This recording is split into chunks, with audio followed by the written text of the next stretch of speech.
CG school के प्यारे बच्चों, 9th क्लास की हिंदी की ऑनलाइन क्लास में आपका बहुत बहुत स्वागत है। प्यारे बच्चों, आपने 8th क्लास मेरे से हिंदी में पढ़ी थी और काफ़ी कुछ कोर्स जो ऑनलाइन में पढ़ाया था उसके बाद में अपने क्लास में पूरा किया था। किसी कारणवश एग्ज़ाम नहीं हुए कोरोना काल की वजह से, और आप प्रमोट होकर हिंदी में 9th क्लास में आ गए हैं। तो अब अपनी जो तैयारी है पढ़ाई पूरी लगन से करते हुए और कोर्स को पूरा समझ लेते हैं, और आने वाला जो समय है कितने दिन लाइव चलता है उसको देखते हुए दिल से, तल्लीनता से, मन से और पूरी ईमानदारी के साथ हम ये क्लासें अटेंड करें। इसी शुभकामनाओं के साथ हम ये अपना कोर्स चालू करते हैं। हिंदी की 2 किताबें हैं आपके पास। एक है क्षितिज, ये जो मैं बता रहा हूँ ये है क्षितिज किताब भाग 1 जो 9th में है, NCERT के द्वारा चली हुई। ये अपने को एक लानी है। और दूसरी है कृतिका, उसका जिक्र अभी कर रहा हूँ, उसको बता नहीं रहा हूँ, उसको जब पढ़ाएंगे उसके बारे में बता देंगे आपको। तो एक तो इस क्षितिज अपने को लेके आनी है, क्योंकि बिना बुक पढ़ाई नहीं हो सकती। बुक होती है, बुक हमारी एक सबसे बड़ी विद्यार्थी की लिए पुस्तक उसका सबसे बड़ा साथी होता है, उसका फ्रेंड होता है, उसके मित्र होता है, सखा होता है, क्योंकि वह पुस्तक के सहारे ही विद्या को अर्जन करता है। तो इसलिए अपने को हिंदी की 9th क्लास में क्षितिज को लेके आना है। क्षितिज भाग 1 9th की, इसके जो पाठ हैं वो हम समझ लेते हैं, उसको पढ़ेंगे। उससे पहले इसकी विषय क्रम जो है देख लेते हैं। एक इसमें होता है गद्य खंड, इसको आप समझ लें। गद्य खंड और पद्य खंड, गद्य खंड और पद्य खंड, जैसा कि आप 8th क्लास में पढ़े थे तो उसमें एक ही हिंदी की बुक होती थी, और एक बुक एक ही होती थी, और एक ही बुक में पद्य की यानी कि कविताएं और पद्य के जो सूरदास के, कबीरदास के ऐसे जो पद्य होती थी, कविताएं होती थी, गीत गाने वाले जो ऐसी जो रचनाएं होती थी उनको पद्य कहते वो हो। और गद्य की जो कहानियां हैं, एकाकी हैं, नाटक है, ऐसे जो गद्य खंड होते थे वो भी उसी के साथ एक ही कोर्स में, एक ही किताब में होती थी। लेकिन 9th क्लास से ये सिस्टम होता है कि हम गद्य खंड अलग होते हैं और पद्य खंड अलग होते हैं। अब ये काव्य खंड, जिसको पद्य खंड बोलते हैं, ये काव्य खंड। काव्य खंड में जैसे कबीर है, कबीर की रचनाएं हैं, साखियाँ हैं, शब्द हैं उनके, लल्लद है, वाक है उसकी, रसखान की सवई है कृष्ण के संबंधित, माखन लाल चतुर्वेदी की कविताएं हैं। आप जैसी किताब लाएंगे उसमें देखेंगे तो ये कविताओं की श्रृंखलाएँ, पूरी कविताओं की, केदारनाथ अग्रवाल की ये कविता है, यमराज की दिशा ये कविता है, राजेश जोशी के बच्चे काम पर जा रहे हैं ये कविता है। तो ये सब कविता है। तो ये जो चैप्टर है कविताओं के हैं, और ऊपर वाले जो हैं वो गद्य के हैं। ये गद्य खंड के, ये गद्य खंड के यानी कि गद्य खंड के यानी कि ये गद्य खंड में कहानियाँ हैं, उपन्यास के कुछ अंश हो सकता है, संस्मरण होता है, किसी यात्रा का वृत्तांत होता है, किसी की जीवन का कोई परिचय या जीवन के भाग का कुछ परिचय, कुछ हिस्सा होता है, जिसमें इसमें कुछ कुछ ऐसे हैं। मेरे बचपन के दिन ये संस्मरण है। प्रेमचंद के जो प्रेमचंद की जो फटे जूते हैं, ये जो 5वां लेसन है। महादेव और हजारी प्रसाद कुत्ता मैंने रविन्द्रनाथ टैगोर के हैं।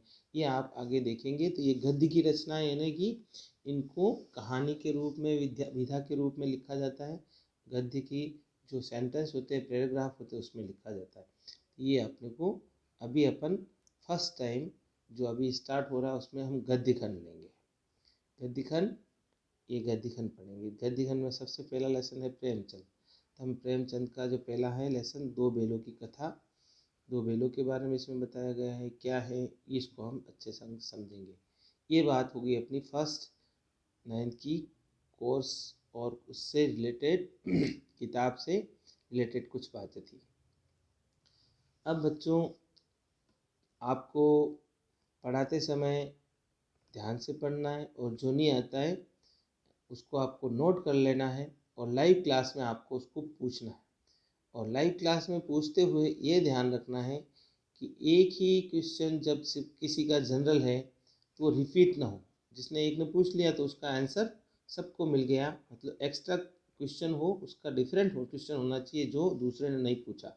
ये आप ध्यान रखते हुए लाइव क्लास में अपनी प्रॉब्लम को सॉल्व करें, पूछें।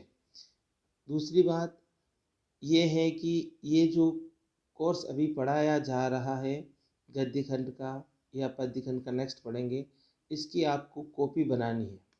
आपको 2 कॉपी बनानी है, 120 पेज की, 120 पेज की 1 कॉपी, 120 पेज की सेकंड कॉपी, 2 कॉपी बनानी है। उसमें फर्स्ट जो होगी कॉपी वो गद्य खंड की और कृतिका की ले लेंगे, गद्य खंड और कृतिका। और नेक्स्ट जो पद्य खंड होगा, काव्य खंड होगा, वह और व्याकरण ले लेंगे। इस तरह से हम दो दो का जोड़ा बनाकर उसको कोर्स को पूरा कंप्लीट कर देंगे इस कॉपियों में। तो 2 कॉपी बनानी, अभी आपको फर्स्ट कॉपी बनानी 120 पेज की, उसमें गद्य खंड के जो मैं एक्स्ट्रा क्वेश्चन देता हूँ और आपको शब्दार्थ करना है और इसका जीवन परिचय, प्रेमचंद का जो भी लेसन है उसका जीवन परिचय करना। ठीक है, आपको ये बात ध्यान कर लेनी, जैसे ही मैं लेसन फर्स्ट स्टार्ट करूं तो जस्ट पूरा होता है उस समय तक आपको उसके शब्दार्थ और जीवन परिचय कर लेना है। और जैसे ही लेसन पूरा होता जाता है बीच में जो क्वेश्चन मैं डालता हूँ एक्स्ट्रा, उनको कर देना है। लास्ट में जो उनके क्वेश्चन पूछा जाता हूँ उनको तब तक कर देना है। और क्वेश्चन लेसन पूरा कंप्लीट होते होते पूरा काम कंप्लीट हो जाना चाहिए। जैसे फर्स्ट लेसन है, जैसे सेकंड है, थर्ड है, नेक्स्ट टू नेक्स्ट, जैसे पूरा लेसन पूरा हो गया तो जैसे पहला पढ़ा है तो पहले तक का मेरे ख़त्म होते होते सब काम ख़त्म।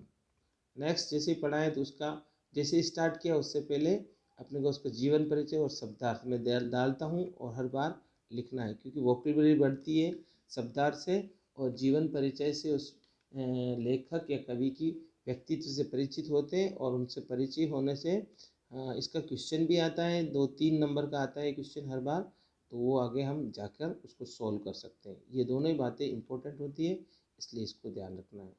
ठीक है, ये अपनी खास बातें जो थी कोर्स की, किताब की और इसको पढ़ाने की ढंग की और कॉपी बनाने की, ये तीनों चीज़ें मैंने आपको अच्छे से समझा दी और फर्स्ट दिन से ही आप अच्छे से इसको समझ लें। और इसके बारे में कुछ पूछना हो तो लाइव में हम बात करेंगे। नेक्स्ट, इसका जो फर्स्ट लेसन है दो बेलों की कथा, इसका पाठ का नाम ही जैसे क्लियर कर रहा है कि इसमें कुछ कोई दो बैल है और उनकी कथा यानी कहानी है। कथा, कहानी, स्टोरी, ऐसी एक ही बात, एक ही शब्दों के अर्थ होते हैं। तो ये प्रेमचंद जी इसके रचनाकार हैं। ये प्रेमचंद महान लेखक हैं। इसके बारे में आगे हम और भी इनकी कहानियाँ और उपन्यास वगैरह इनके बारे में जीवन परिचय भी पढ़ेंगे। तो ये दो बैलों की कथा, ये पाठ का सार भी है और पूरा डिस्क्राइब भी, वर्णन भी अच्छे ढंग से किया है। प्रेमचंद की भाषा मुहावरेदार है।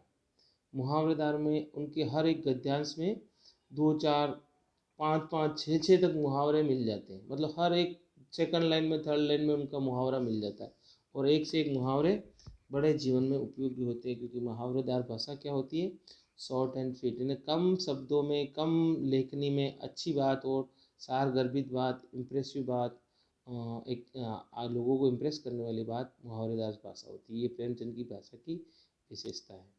तो दो बेलों की कथा, ये जो फर्स्ट चैप्टर है हम इसको स्टार्ट करते हैं। फिर नेक्स्ट इसके लेखक जीवन परिचय है। तो इनके लेखक परिचय को हम समझ लेते हैं कि इनका जन्म 1880 में बनारस के लम्ही गांव में हुआ। लम्ही गांव जैसे हमारे नाथद्वारा के आसपास गांव बागोल है, गुंजोल है, ओडन है, इसी तरह से बनारस का जो एक पास में गांव लम्ही है, इनका मूल नाम धनपत राय था। इनको प्रेमचंद नाम बाद में पड़ा, इनका पहला मूल नाम क्या था। तो ऐसे क्वेश्चन शॉर्ट आंसर जो क्वेश्चन होते हैं उसमें भी पूछा जाता है, इनका मूल नाम क्या था। धनपत राय था। बीए तक की शिक्षा प्राप्त करने के बाद उन्होंने शिक्षा विभाग में नौकरी कर ली, शिक्षा विभाग में टीचिंग जॉब में। परंतु असहयोग आंदोलन जो 1920 के आसपास चलता था, सक्रिय भाग लेने नौकरी से त्याग पत्र दे दिया, रिजाइन दे दिया। लेखन कार्य के प्रति पूरे समर्पित थे और 1936 में 1936 में इस महान कथाकार का देहांत हो गया। ये इसका छोटा सा बताया गया है, इसको और बड़े किताब में वर्णन किया गया, उसको भी समझ लेते हैं। ये बेटा बनारस है, बनारस को वाराणसी भी बोलते हैं। यहाँ हिंदुओं का बहुत बड़ा तीर्थ माना जाता है, काशी भी कहते हैं इसको। और इसके पास ही प्रयाग है, अयोध्या भी है, और यहाँ काशी विश्वनाथ का मंदिर भी है। और बड़ी पवित्र जो 7 नदियाँ हैं, 7 पवित्र पुरियाँ हैं, नगर जो है, उन 7 नगरों में अयोध्या, द्वारिका, अवंतिका, काशी, कांची, ये इन सब में ये काशी का भी महान स्थान है, वाराणस है। ये तो यहाँ पे इनका जन्म हुआ था। नेक्स्ट हम इसके लेसन को पढ़ेंगे। उससे पहले इनकी जो लेखक परिचय उपन्यास में ये हैं, इनके देखेंगे सेवा सदन, प्रेमासर, रंगभूमि, कायाकल्प, निर्मला। ये काफ़ी इनमें से गबन, कर्मभूमि, गोदान इनका बहुत बड़ा प्रसिद्ध उपन्यास है। निर्मला, गोदान, कर्मभूमि ये कितने ही समय तक दूरदर्शन पर इनके नाट्यांतर रूपांतर किया गया था। इनको एक सीरियल वाइज कितने लंबे समय तक चले थे। और पत्रिका भी इनकी हंस, जागरण, माधुरी आदि पत्रिकाओं का संपादन भी इन्होंने किया। ये इनकी बुक्स हैं, ये बुक्स ऐसी इनकी बुक्स हैं। और बहुत ये प्रसिद्ध भारतीय और विदेशों में भी बहुत इनकी लेखन कला की शानी नहीं है, इनका वर्चस्व है। इनको आप पढ़ेंगे तो आप भी इनकी लेखन कला से वाकिफ होंगे। इसलिए आगे हम चलते हैं। आगे का जो गद्य खंड है, इस तरह से गद्य खंड होगा, और गद्य खंड में किसने किसने क्या कहा है वो इसको थोड़ा वर्णन किया गया है, वो आप समझ लेंगे। गद्य जीवन संग्राम की भाषा है, उसको डिटेल में बताया जाए। यदि पद्य कवियों की कसौटी है तो निबंध गद्य की कसौटी है। भाषा की पूर्ण शक्ति का विकास निबंधों में ही सबसे अधिक संभव होता है। भाषा की कितनी मैच्योर है, कितना परिपक्व है, भाषा कितनी उसकी स्ट्रॉन्ग है, उसकी भाषा पर कितना कमांड है, ये रामचंद्र शुक्ल जो है बहुत बड़े लेखक, वो कहते हैं कि गद्य से ही पता चलता है।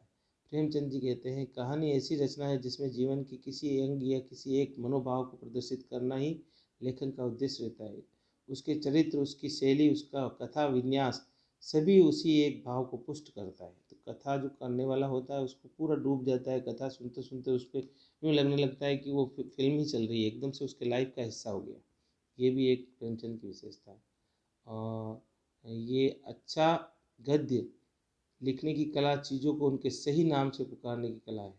ये रैल्फ वॉक्स जो है, ये विदेशी लेखक ये कहते हैं। इस तरह से ये कुछ था इम्पोर्टेंट, ये इसको मैंने आपको शेयर किया। इसके साथ अपना जो लेसन चालू होता है वो होता है प्रेमचंद। प्रेमचंद की ये फर्स्ट लेसन है, 2 बेलों की कथा। तो ये इनका जीवन परिचय इसमें, ये किताब में इसमें ये दिया गया, वो मैंने थोड़ा अच्छा सा समझा दिया था आपको। तो ये इसकी किताब का था।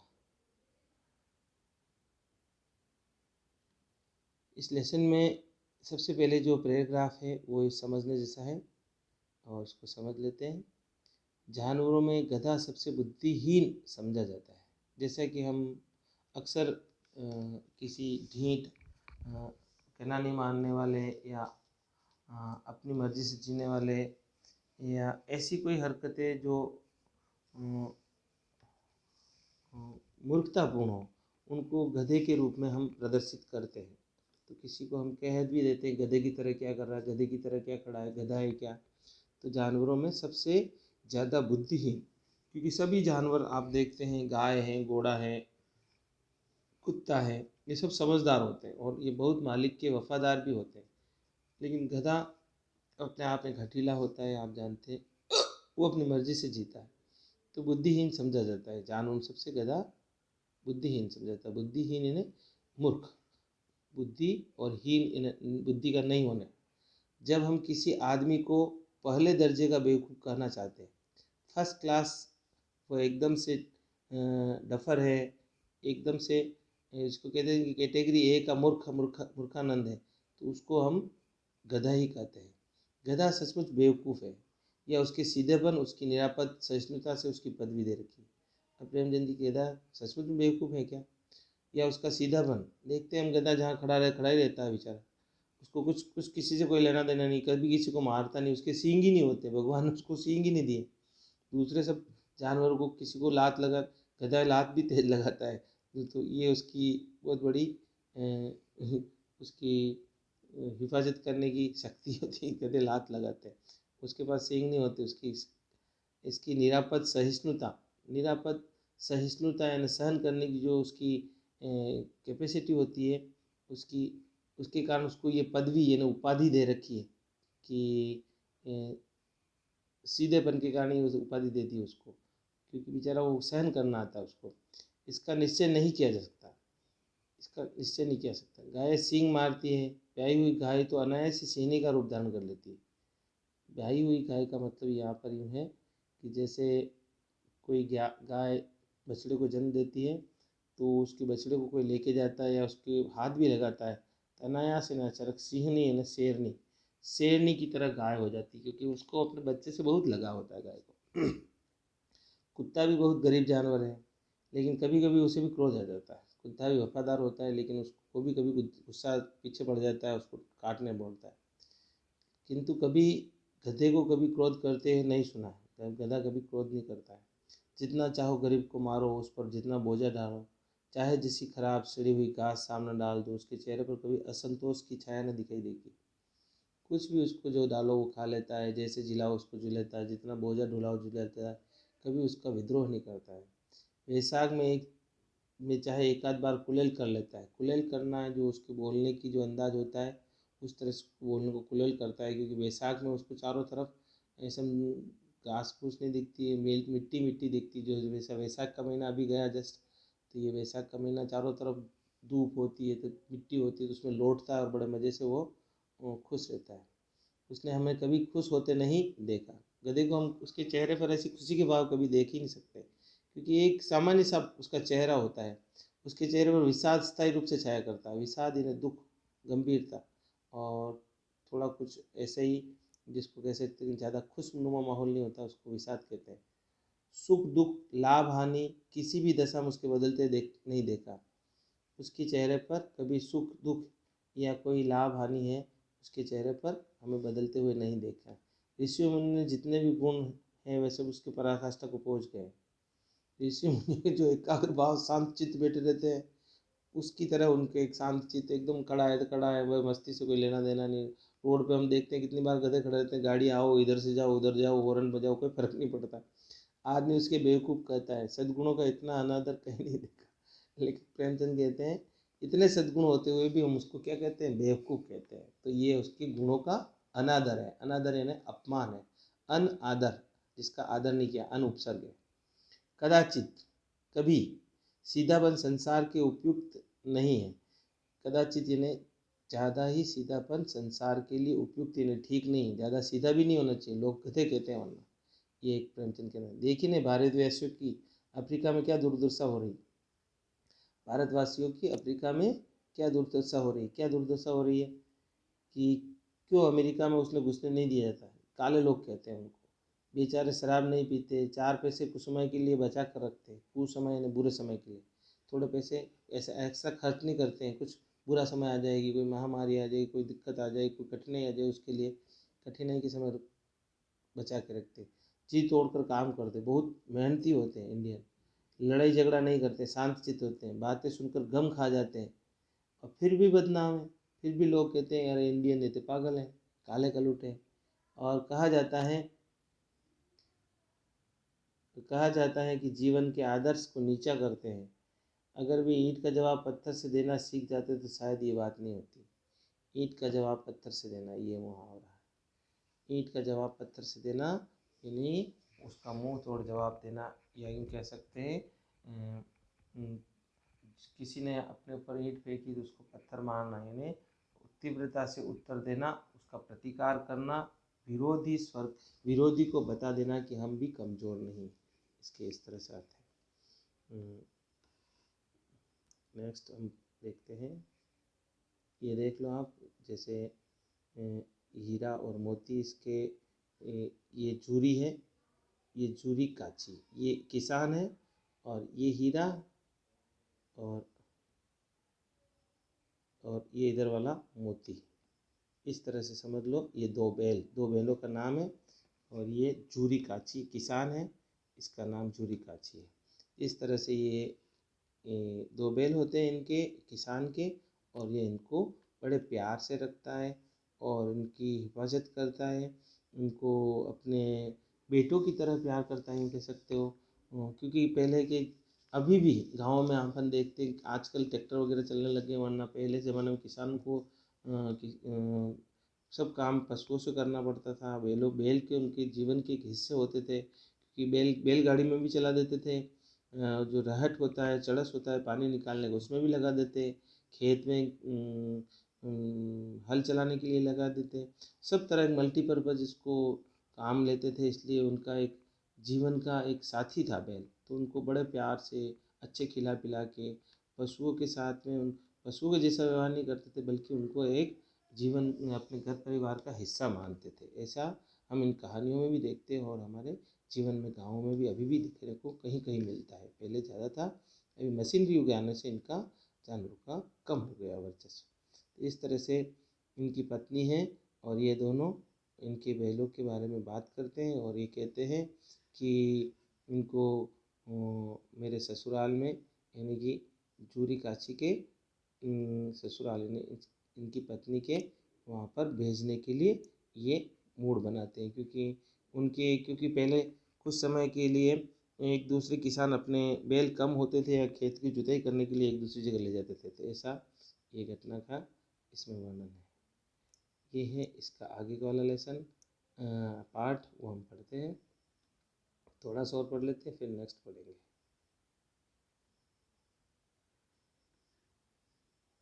अच्छा लगा या बुरा कौन जाने, पर जूरी के साले गया को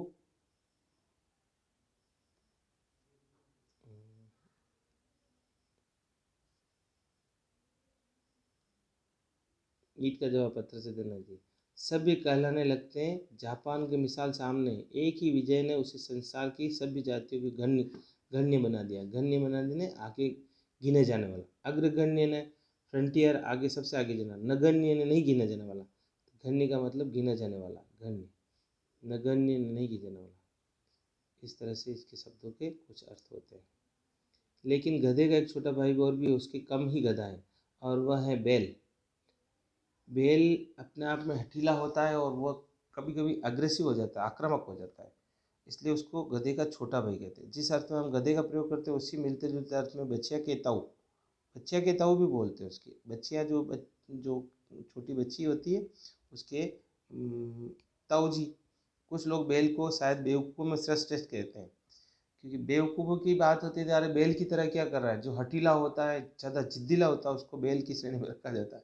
अगर हमारा विचार ऐसा नहीं है तो बैल कभी कभी मारता भी है। कभी अड़ियल बैल देखने में आता है, और कभी रीतियों से अपना असंतोष प्रकट करता है। हम देखते हैं कभी एक बैल को गुस्सा आ जाता है रोड पर, वो कितने उधम मचाने लगता है, किसी को मारने लगता है, दौड़ने लगता है।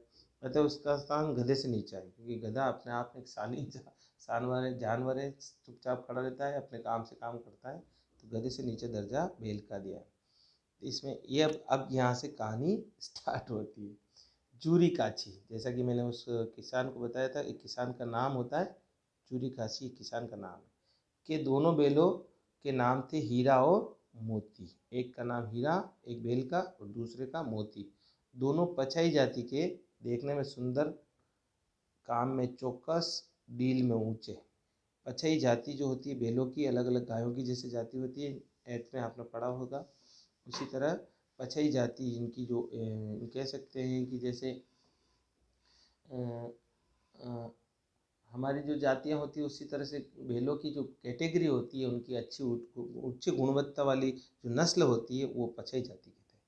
जो देखने में सुंदर थे, बड़े अच्छे लगते थे, काम में चौकस, इन्हें जिम्मेदारी से निभाते थे, और डील में है ना उनकी जो फिजिकली बॉडी थी, शारीरिक जो ऊंचा थे, बड़े छोटे छोटे टिंकू जी नहीं थे, बड़े ऊंचे मस्त अट्टे कट्टे थे।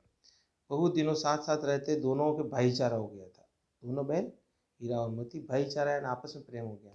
आमने सामने आसपास बैठते एक दूसरे से मूक भाषा में ये उनकी बोली तो होती नहीं, जानवरों में किसी में बोली नहीं, एक भगवान ने इंसान को ही बोली दी है, जीव दी है, तो विनिमय करते, मूक भाषा में अपने विचारों का विनिमय आदान प्रदान करते, आंखों आंखों में ही अपने इशारों से ही वो समझ जाते थे। और तुम जानते हो जानवरों के पास भाषा नहीं होते हुए भी वो अपनी इंसान की भाषा से भी ज़्यादा समझदार होते हैं।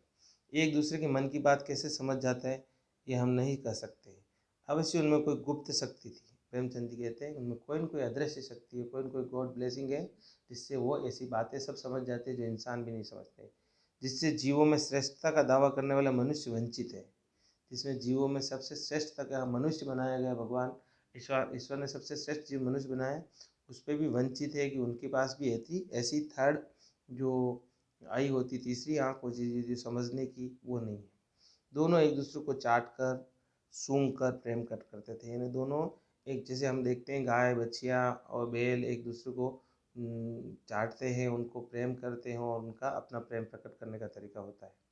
तो ये इसमें बताया गया है। और सींग मिला लिया करते थे, एक दूसरे को सींग में मिलाते, लेकिन विग्रह के नाते नहीं, विग्रह के नाते नहीं बल्कि प्रेम के नाते। दोनों विग्रह नहीं, विग्रह करना है ना लड़ाई के लिए नहीं, अलग अलग नहीं, सींग मिलाते। जैसे हम कभी कभी अपने दोस्त से कुश्ती करते हैं तो उनको गिराने के या पटकने के मारने के लिए नहीं, आत्मीयता के भाव से, दिल लगी के भाव से। जैसे दोस्तों में घनिष्ठता होते हैं, ढोल धप्पा करते हैं, ढोल धप्पा जब हम किसी के कंधे पे जोर से बजाते हैं धप्पा, उसको ढोल धप्पा करते हैं। बिना दोस्ती कुछ फुसफुसी कुछ हल्की सी रहती है, तो ऐसा हम हमारे जो अंदर दिल लगी होती है तो ही हम किसी अपने दोस्त को ढोल धप्पा लगाते हैं, क्या यार क्या बात है। जिसे ज़्यादा विश्वास नहीं किया जा सकता, जिस वक्त ये दोनों बैल हल या गाड़ी में जोत दिया देते थे, गर्दन हिला लाकर चलते थे। ये इनके पूरा जीवन बता रहे कैसे बैल थे, कैसे उनको के जूरी खाची चलाता था, कैसे वो दोनों एक साथ रहते थे। ये क्वेश्चन जो बनते हैं उसमें आपको ध्यान रखने की बात है सब। तो एक दूसरे में इतनी घनिष्ठता थी कि जैसे ही वो बोझ ढोते थे तो यूँ लगता था कि मैं अपने दोस्त का बोझ कम कर दूँ और मैं ज़्यादा ले लूँ। तो गर्दन हिला हिला कर वक्त चलते वक्त यही चेष्टा होती थी, चेष्टा उनकी हरकत होती थी कि ज़्यादा से ज़्यादा बोझ मेरी गर्दन पर है। यानी एक दोस्त का दूसरे दोस्त का बोझ ज़्यादा लेना चाहता था, दूसरे दोस्त को कम देना चाहता था। जैसे दो दोस्त होते, 20-20 किलो को दोनों के दिए, नहीं भाई तू नहीं लेगा, मैं 15 तू ले ले, मैं भाई 35 लूँगा, तो ऐसे में वो कहता था 25 मैं लूँगा। इस तरह से बात, दिन भर दोपहर संध्या को दाना खुलते ही एक दूसरे को चाट चूट कर अपनी थकान मिटा देते थे। और खली भूसा खाकर पड़ा जाने के बाद दोनों साथ उठते, नान में मुँह डालते। नान आगे फोटो में बताऊंगा।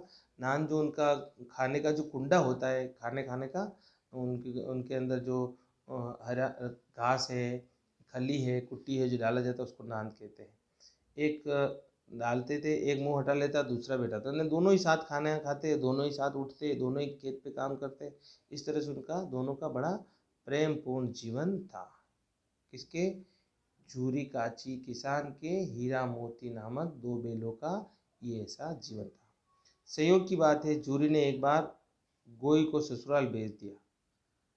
झूरी ने एक बार गोई को ससुराल भेज दिया। बेलों को क्या मालूम क्यों क्यों भेज रहे हैं, सब ये आगे पढ़ेंगे हम नेक्स्ट टर्न पर जब आपको पढ़ाया जाएगा। जैसे उनको एक बार उनकी गोई के ससुराल भेज देते, गोई उसकी पत्नी का नाम है। संयोग की बात है, झूरी ने एक बार गोई को ससुराल भेज दिया। बेलों को क्या मालूम क्यों क्यों भेजा जा रहा है, किस लिए भेजा जा रहा है। समझे मालिक ने हमें भेज दिया, यह अपना बेचे जाना उन्हें अच्छा नहीं लगा था कि हम इतना बढ़िया काम करते तो भी उनको क्यों भेज दिया। भेजा तो किसी काम के लिए था, ये समझ बैठे थे। ये हम आगे नेक्स्ट पढ़ेंगे। आज यहीं तक। और इसके जो अभी आप कॉपी बना लो, अगली बार मैं आपको एक्स्ट्रा क्वेश्चन भी डालूँगा और उसको आपको शब्दार्थ तो इसमें है मैं वो भी डालूँगा। और ये आपको ये काम पूरा करना है साथ का साथ, और इसको सही ढंग से समझना। और कोई क्वेरी हो, परेशानी हो तो मुझे आप लाइव क्लास में अच्छे से पूछ सकते हैं, नोट करके रखिए। एक्स्ट्रा क्वेश्चन भी मैं बताऊंगा, उसके आंसर भी बताऊंगा। जो समझ में नहीं आ रहा है, मुहावरा भी, आप कोई शब्द है, ऐसी जो भी चीज़ है आपको जो समझ में नहीं आ रही है, वो आप उससे पूछ सकते हैं, समझ सकते हैं। और अपनी पूरी एनर्जी को आप पढ़ाई में लगाएं, अच्छे पढ़ें, महान बने। इसी आशाओं के साथ स्वस्थ रहें, खुश रहें, माता पिता का कहना मानें और अपनी जिम्मेदारी निभाएं। धन्यवाद।